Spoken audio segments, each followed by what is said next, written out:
mi pastor Héctor Rivera por la confianza, por habernos dejado esta oportunidad. Le agradezco, y también le agradezco a usted por hacerse presente, por ser fiel a la obra de Dios. Y en esta noche vamos a abrir nuestra Biblia en el Evangelio de Lucas.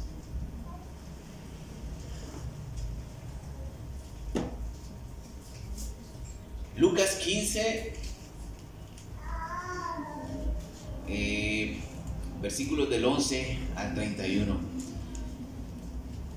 La mayoría conocemos este texto, quizás hemos escuchado muchos sermones al respecto de esta historia, de esta parábola. Así que vamos a escuchar uno más. Lucas 15, del 11 al 31. Yo voy a leer la traducción Reina Valera 2020. No cambia mucho, solo algunas palabras. El resentimiento, mis hermanos, según el diccionario, es un dolor moral que se produce como consecuencia de una ofensa. La persona que lo sufre no logra olvidar esa ofensa en su mayoría de veces, de manera que lo vuelve a sentir una y otra vez. O sea que lo resiente, por eso se llama resentimiento, porque se siente cada cierto tiempo. Ahora, ese sentimiento va acompañado de rencor, de hostilidad hacia las personas o hacia lo que le causó el daño. El resentimiento es un sentimiento que podemos tener sin darnos cuenta, o sea que lo neguemos. Difícilmente alguien va a decir: es que yo estoy resentido con esta persona. Hay un peligro latente, mis hermanos, cuando una persona tiene resentimiento o está resentida por alguna razón o por alguna causa, aunque parezca injusta, es un peligro estar resentido. Y este peligro también afecta a los cristianos, a los hijos de Dios, a usted y a mí, especialmente cuando no se tolera la gracia y la misericordia de Dios a otras personas que para nosotros son más pecadoras e indignas de dicha gracia.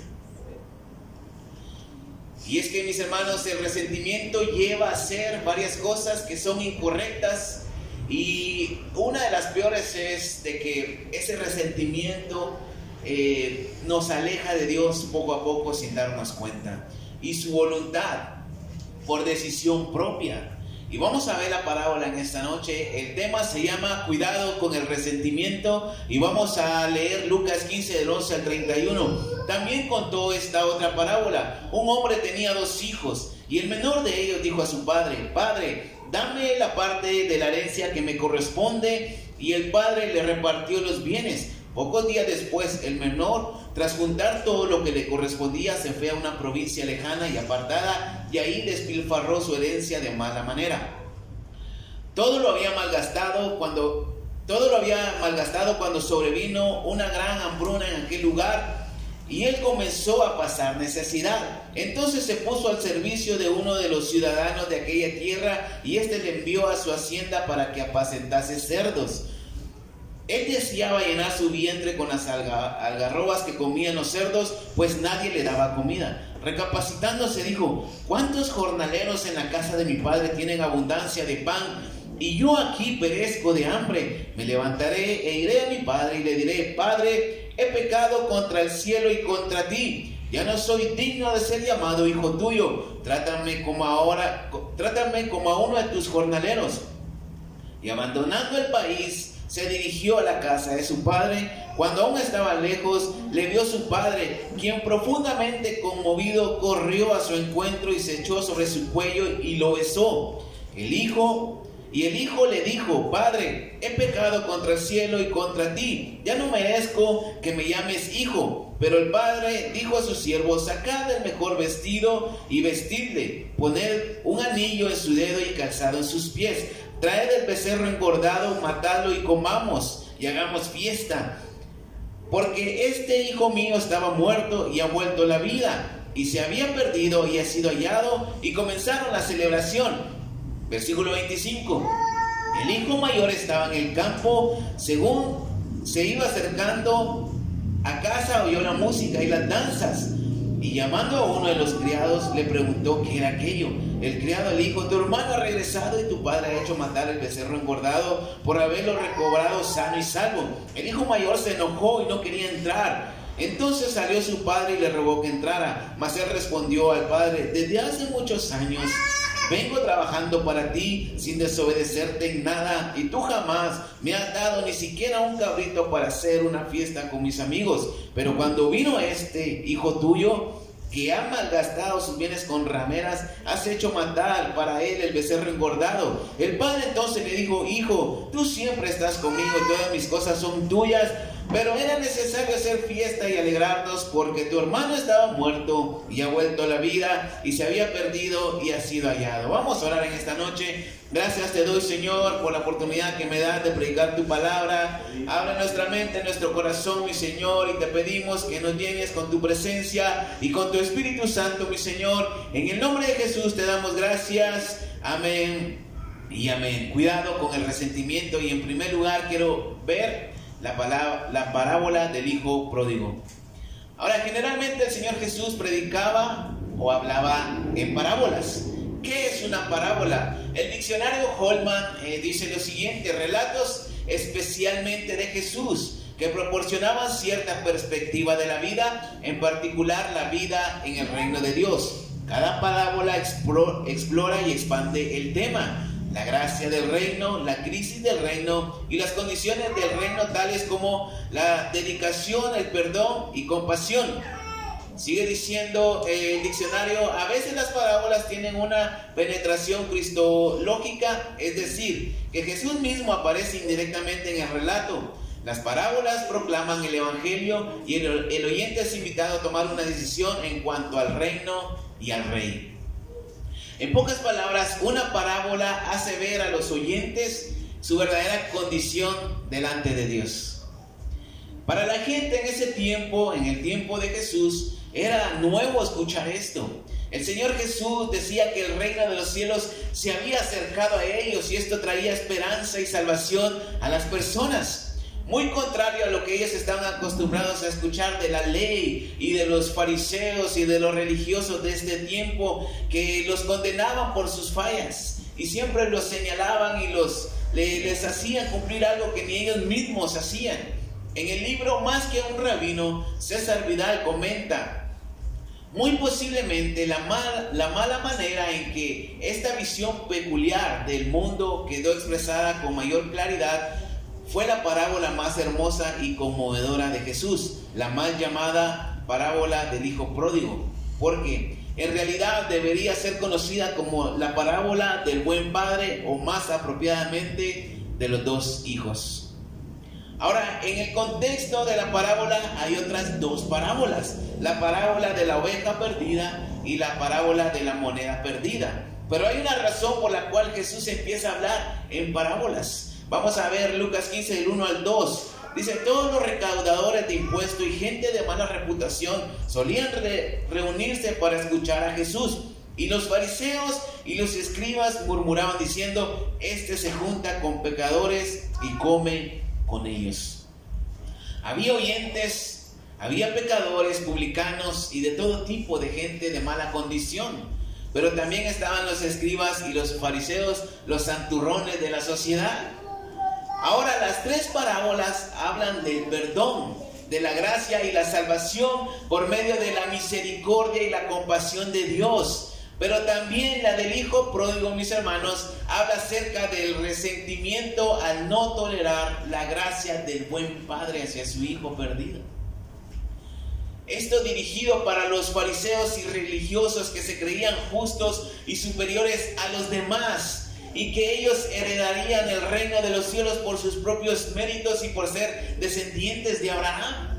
Por eso le decían a Jesús: nosotros somos descendientes de Abraham. Prácticamente le estaban diciendo: no necesitamos creer en ti porque ya tenemos el cielo asegurado. Entonces Jesús les pone el dedo en la llaga con estas parábolas, no para condenarlos, sino que para que ellos se dieran cuenta cuál era su condición real delante de Dios, y que no era diferente a la de los publicanos y los pecadores. No eran diferentes, espiritualmente hablando. Esto con la intención de que ellos identificaran y reconocieran y creyeran a Jesús como el Mesías y el Salvador del mundo, el Hijo de Dios, y se arrepintieran de sus pecados. Porque Jesús amaba aún a los religiosos. ¿Cuántos dicen amén? Cristo murió por todos, aún siendo pecadores, y ahí estamos usted y yo. Pero quizás no entenderemos la voluntad de Dios a la primera, y es necesario que estemos escudriñando, estudiando la palabra de Dios para ver cuál es nuestra condición real delante de Él, y así tener la oportunidad de arrepentirnos y alcanzar la salvación por medio de la compasión y la gracia de Jesucristo. Solo leyendo la Biblia vamos a poder saber cuál es nuestra realidad delante de Dios.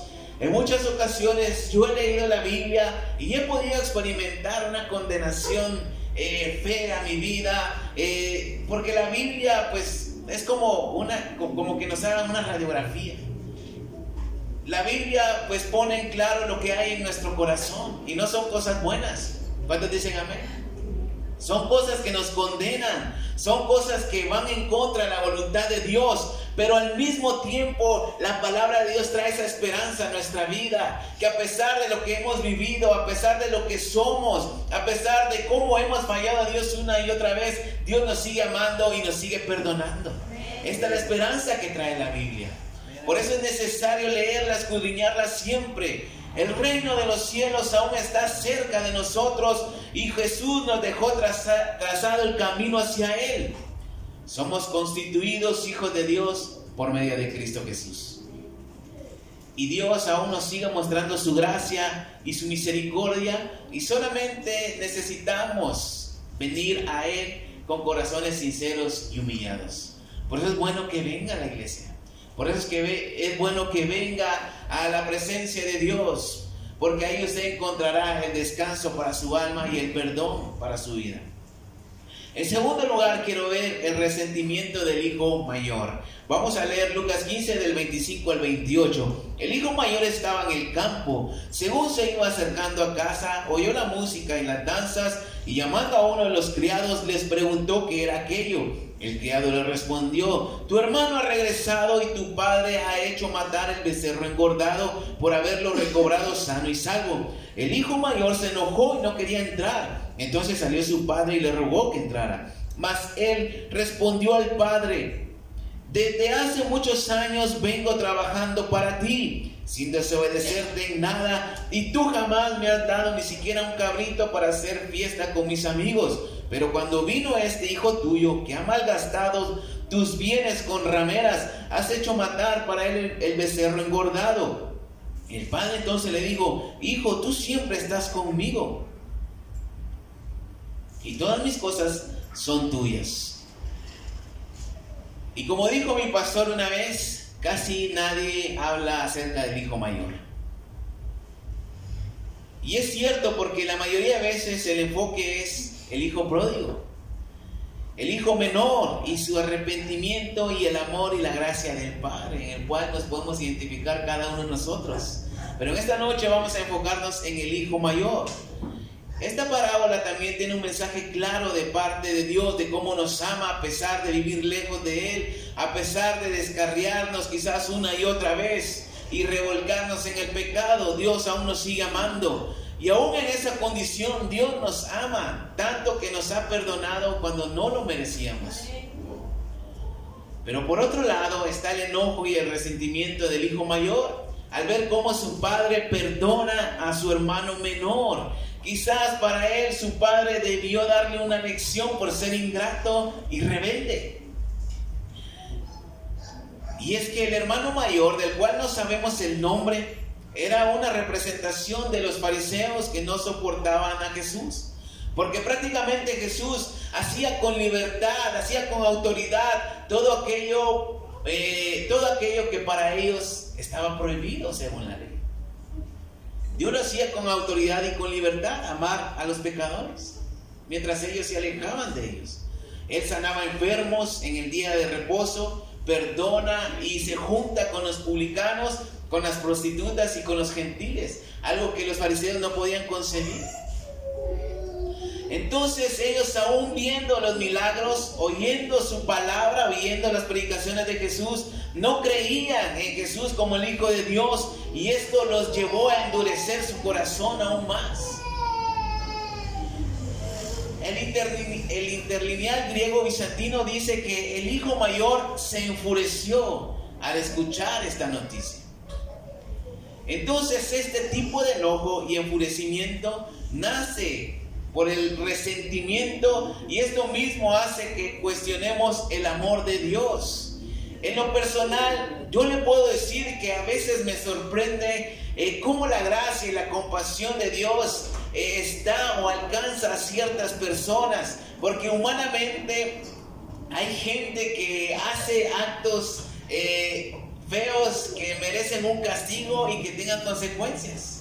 ¿Cuántos dicen amén? O sea, hay gente que comete pecados grandes y horribles que uno espera, si somos sinceros, uno espera que algo malo les pase o que reciban lo que merecen. Pero hay veces que esa gente no va a recibir nada porque Jesús los ha perdonado, y quizás Jesús no va a permitir que les ocurra nada en consecuencia. No lo sabemos, pero Dios actúa de diferentes maneras y Dios lo hace como Él quiere. Dios puede mostrar su amor y su gracia como a Él le plazca. ¿Y quiénes somos nosotros para cuestionar a Dios? Amén. ¿Quiénes somos nosotros para decirle a Dios cómo hacerle, a quién perdonar y a quién no? Señor, no perdones a aquel porque me debe dinero. O no perdones a esta persona porque me hizo un daño años atrás. El resentimiento puede nacer cuando vemos que Dios perdona y da su gracia a alguien que para nosotros merece el peor castigo, incluso el infierno. Ver el amor de Dios en otras personas que no nos caen bien, que nos han dañado o creemos que les va a ir mal, puede causar indignación y sentir menosprecio por esa persona restaurada. Versículo 30 dice: pero cuando vino este hijo tuyo, que ha malgastado tus bienes con rameras, has hecho matar para él el becerro engordado. Pero cuando vino este hijo tuyo, de forma despectiva, el resentimiento trae indignación, menosprecio, pero también algo más grave. Y esto es venganza y querer aplicar la ley de Dios a nuestra manera. Los fariseos se indignaban tanto que llegaba al punto de rasgarse la ropa de indignación, y siempre buscaban la forma de matar a Jesús, porque Él mostraba el amor y misericordia a gente indigna, a gente pecadora.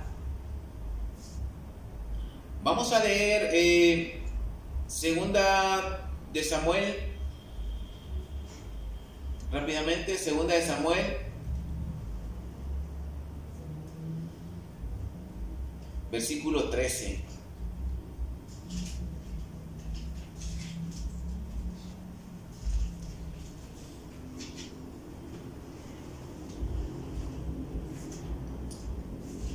Del 20 al 29. Segunda de Samuel 13, del 20 al 29 dice: su hermano Absalón le dijo: ¿ha estado contigo tu hermano Amnón? Pues cae ahora, hermana mía, es tu hermano, que no se angustie tu corazón por esto. Tamar se quedó desconsolada en casa de su hermano Absalón. Cuando el rey David oyó todo esto, se enojó mucho, pero Absalón no dijo a Amnón ni malo ni bueno, aunque Absalón aborrecía a Amnón porque había forzado a su hermana Tamar. Pasados 2 años, Absalón, que tenía esquiladores en Balsaor, junto a Efraín, convidó a todos los hijos del rey. Se presentó Absalón al rey y le dijo: tu siervo tiene ahora esquiladores, te ruego que vengan el rey y sus siervos con tu siervo. El rey respondió a Absalón: no, hijo mío, no vamos todos, para que no te seamos gravosos. Aunque porfió con él, el rey no quiso ir, pero lo bendijo. Entonces dijo Absalón: pues si no, te ruego que venga con nosotros Amnón, mi hermano. ¿Para qué ha de ir contigo?, le respondió el rey. Pero como Absalón insistía, dejó ir con él a Amnón y a todos los hijos del rey. Absalón había dado orden a sus criados: os ruego que miréis cuando el corazón de Amnón esté alegre por el vino, Y al decir yo, heridas no, entonces matadlos, no temáis, pues yo os los he mandado. Esforzados pues y sean valientes. Y los criados de Absalón hicieron con Amnón como Absalón les había mandado. Entonces se levantaron todos los hijos del rey, montó cada uno en su mula y huyeron. Ahora el contexto de esto que acabamos de leer, si usted lo lee capítulo 13 del 1 en adelante, usted se va a dar cuenta que Amnón, el heredero al trono, el hijo de David, viola a su medio hermana Tamar, hermana de Absalón. Pero David no hizo nada conforme a la ley de Dios. O sea, él tenía que morir, pero él no iba a matar a su hijo. Entonces su hermano, medio hermano Absalón, se enojó tanto y se indignó, y esto causó un resentimiento en su vida. Pasó 2 años quizás tramando cómo matar a su hermano. Y la Biblia dice que pasados 2 años, Absalón cumple con ese deseo en su corazón, mata a Amnón, una venganza por un resentimiento. Él había violado a su hermana y no le importó que fuera el heredero al trono, no le importó que fuera su medio hermano, él quería vengarse. Absalón quedó resentido cuando David fue indulgente con Amnón. David debía matar a su hijo primogénito, el heredero al trono, pero ¿qué padre, por más malo que sea su hijo, va a matar? Lo va a matar. El resentimiento de Absalón lo llevó a cobrar justicia y que se cumpliera la ley por su propia mano, y mató a su hermano Amnón. Y es que esto es algo que no nos corresponde a nosotros aplicar. A veces queremos que la gente sufra consecuencias por sus malos actos, pero Dios tiene planes diferentes a nosotros. Y su amor es para con todos, y Él tiene un propósito para cada uno. Y usted sabe que entre hermanos siempre hay peleas, porque el amor o el cariño entre hermanos jamás será igual que el cariño de un padre hacia su hijo. Yo con mis hermanos me peleo a cada rato. En cambio mi mamá no. Mis hermanos siempre me han dicho que yo soy el menos sufrido de los 4, que ellos me lo dijeran de forma así contentos, alegres. Qué bendición que usted no sufrió lo que nosotros sufrimos, pero me lo dicen amargados, a veces enojados y resentidos, como que yo tuviera la culpa. Si ellos sufrieron, pues no lo sé, pero quizás a mí no me tocó como a ellos, pero ellos están enojados por eso, o se enojan por eso. El resentimiento nos cega y nos pone una venda en los ojos ante la verdadera razón del por qué estamos acá, y es el amor de Dios. Y más bien el resentimiento hace ver y resaltar los errores y los pecados de los demás.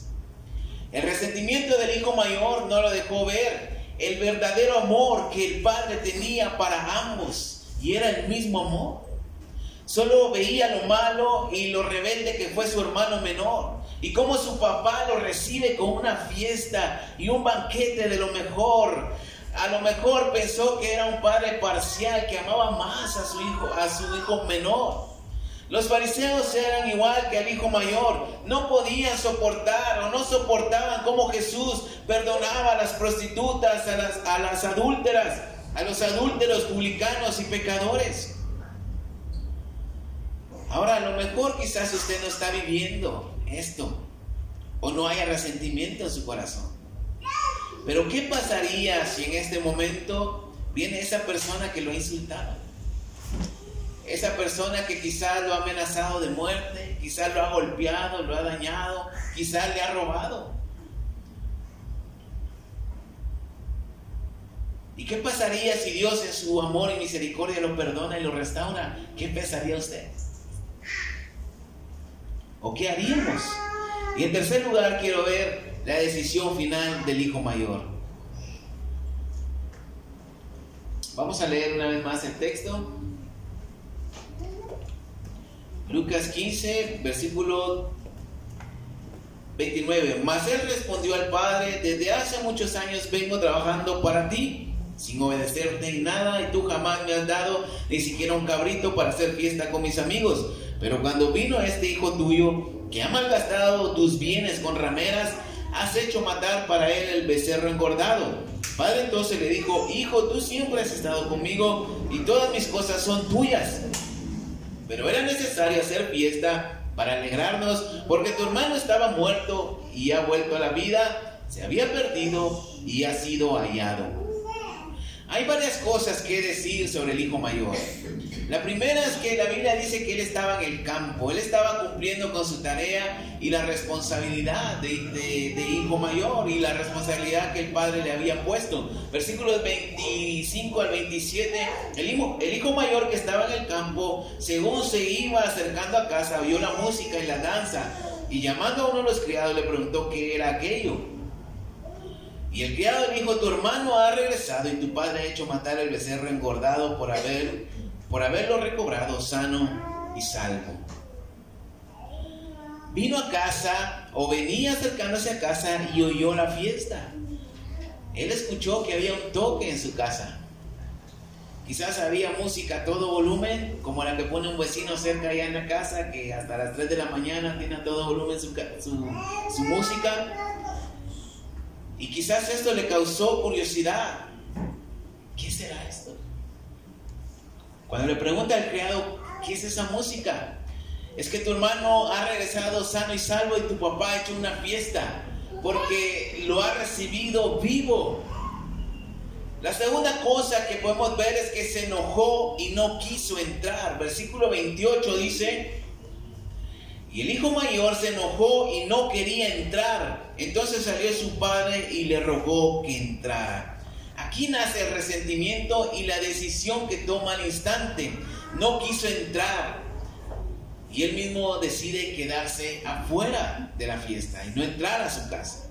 La tercera cosa que podemos ver es queja, lamento y justificación. Versículos 29 al 30. Es que yo he estado todo el tiempo trabajando contigo y ni siquiera me has dado algo de dinero para ir de compras, para ir de fiesta con mis amigos.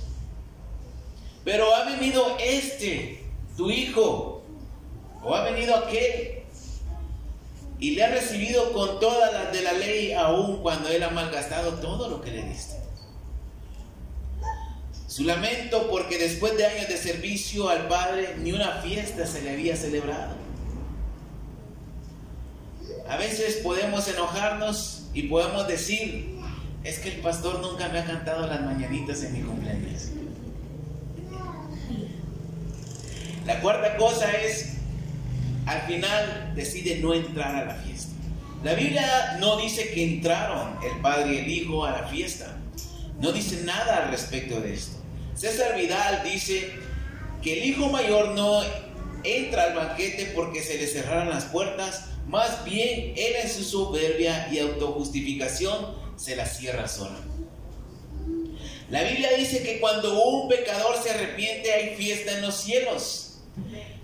La Biblia dice que cuando se rescata a una oveja perdida, esto es mejor que las 99 que están bien. Absalón, después de mandar a asesinar a su hermano, huyó lejos de su padre, el rey David. Y la Biblia dice que se rebela contra su padre y quiso eliminarlo también. Él usurpó el trono de su padre, usted sabe la historia. Y el ejército de David derrota al ejército de Absalón y lo matan. Matan a Absalón. Prácticamente su venganza lo llevó a su propia muerte, porque quizás se sació por un rato, pero esto no le causó mayor satisfacción porque no disfrutó para nada. Joab mismo mata a Absalón. Otro caso en esa historia de Absalón y David es Aitofel, que estaba lleno de resentimiento porque se une a Absalón para vengarse de David.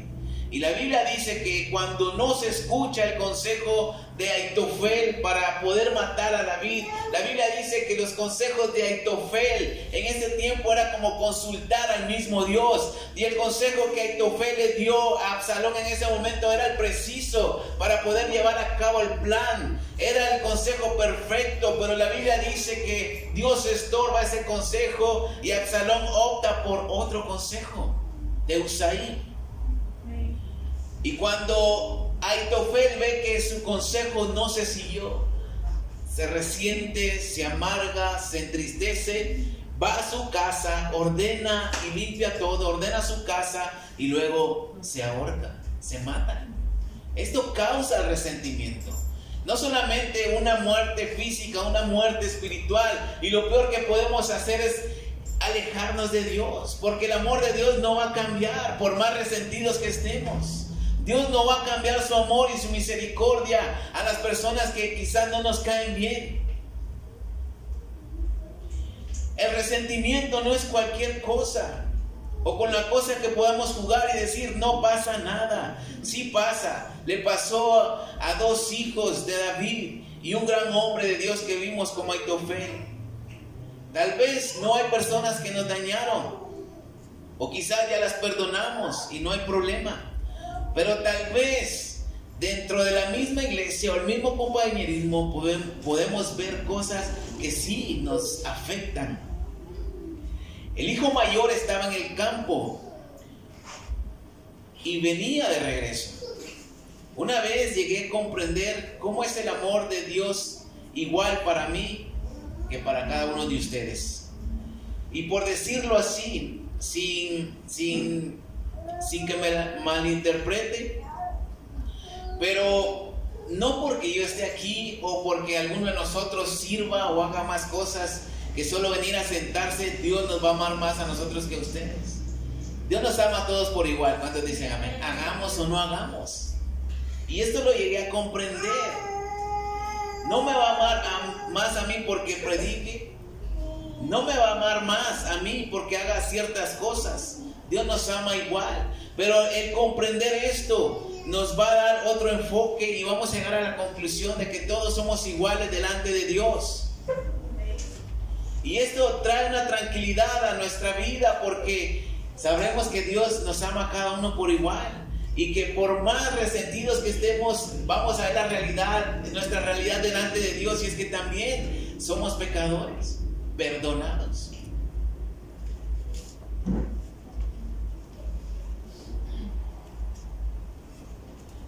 El resentimiento, si hay resentimiento en nuestra vida, hará que nos lamentemos y quejarnos delante de Dios, así como Asaf en el Salmo 73. Tanto año que llevo en la iglesia y no veo la mano de Dios en mi vida. No veo bendiciones como a otros en el mundo, o quizás como a los nuevos conversos. La gente del mundo tiene resentimientos, pero ellos están afuera. Pero se trata de nosotros como hijos de Dios. Y decidir amargarnos puede resultar que quedemos fuera de la voluntad de Dios, porque nosotros mismos lo decidamos. Otros se resienten porque quizás nadie les visita a su casa, quizás nadie les hace una llamada para preguntarles cómo están, quizás otros se resienten porque no se les pone la atención debida a sus hijos. Quizás se resienten por cualquier cosa que miren dentro de la iglesia y mejor deciden irse por su propia voluntad. El peligro del resentimiento no tratado es que nos lleva a tomar una decisión equivocada y quedarnos fuera de la voluntad de Dios. Ese es el peligro del resentimiento.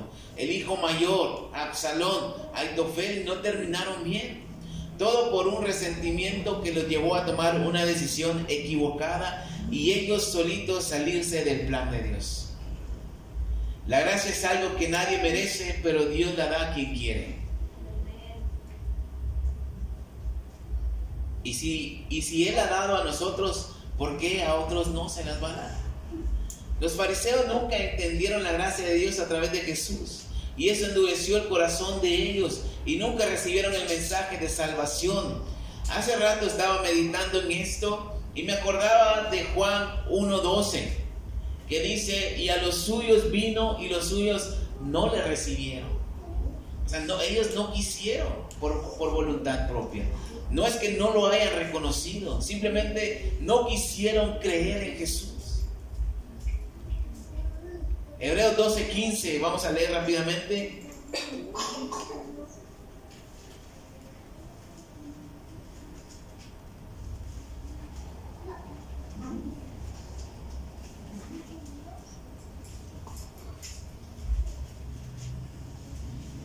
14:15 dice de la siguiente manera: Estad atentos para que ninguno sea privado de la gracia de Dios, y para que ninguna raíz de amargura capaz de perturbar y contaminar a muchos crezca entre vosotros. Y le decía que me hacía recordar Juan 1:12, porque los fariseos sabían que Jesús era el Hijo de Dios, pero no quisieron reconocerlo. Ellos no lo aceptaron, porque no era como el que lo esperaban.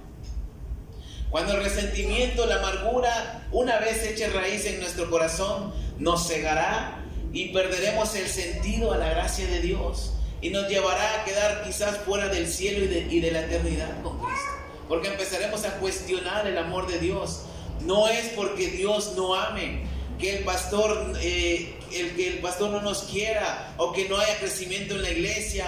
No es que el diablo nos ataque. Se trata de nosotros y nuestra intolerancia, nuestro resentimiento y la incomprensión a la gracia de Dios. Jesús dijo que debemos amar a quienes nos aborrecen y dar de gracia lo que por gracia hemos recibido. Y esta es la solución ante el resentimiento y la amargura que nos puede estorbar. No es cualquier cosa el resentimiento, es algo que hay que tratar. Y a veces pasa desapercibido, pero a la luz de la palabra de Dios podemos identificar esto. Ahora, para concluir, le comentaba que una vez vi a una persona y prácticamente Dios me mostró su gracia sobre él.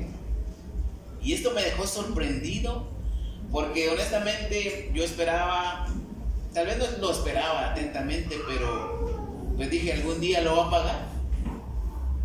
Pero Dios prácticamente me hace ver que su gracia estaba ahí como una cobertura hacia él. O sea, él había cometido algo bajo, cometió un daño en una familia.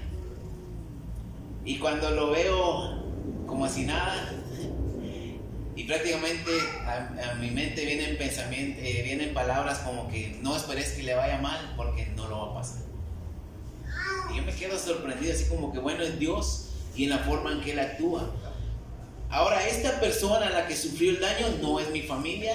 Esta persona a la que hizo el daño no me ha hecho nada a mí, y quizás no me tendría que importar, pero sabemos que hay consecuencias que llegan a la vida según las acciones que hagamos. Y esta persona ha cometido ciertos errores que no agradan a nadie. Y no tengo nada en contra de esa persona. Y lo que me sorprende hasta el día de hoy es que Dios muestre su gracia hacia esa persona. No me amarga, no es de que no me importe. Simplemente me sorprende cómo Dios perdona cuando uno espera otra cosa. Y en el momento que Dios perdone y restaure a esta persona espiritualmente, quizás a mucha gente le va a afectar, porque no han comprendido el amor de Dios, y quizás hay resentimiento en la vida de ellos. Sabemos que ante el Padre Celestial somos hijos pródigos, que somos perdonados una y otra vez, pero también podremos ser como el hijo mayor, que él mismo decide ya no entrar a la fiesta. Ahora depende de nosotros cómo queramos terminar, cómo vamos a terminar nuestra carrera. Debemos tener cuidado con el resentimiento. No es cualquier cosa. Es mejor decir las cosas, decirle al Señor: esto me pasa, siento esto en mi corazón, y Dios va a tratar con nosotros. Pedirle consejo al pastor si hay problema con alguna persona, y Dios va a tratar con nuestra vida. ¿Cuántos dicen amén? El resentimiento no es cualquier cosa. Y espero que esto le haya servido en esta noche. Denle un fuerte aplauso a Cristo Jesús.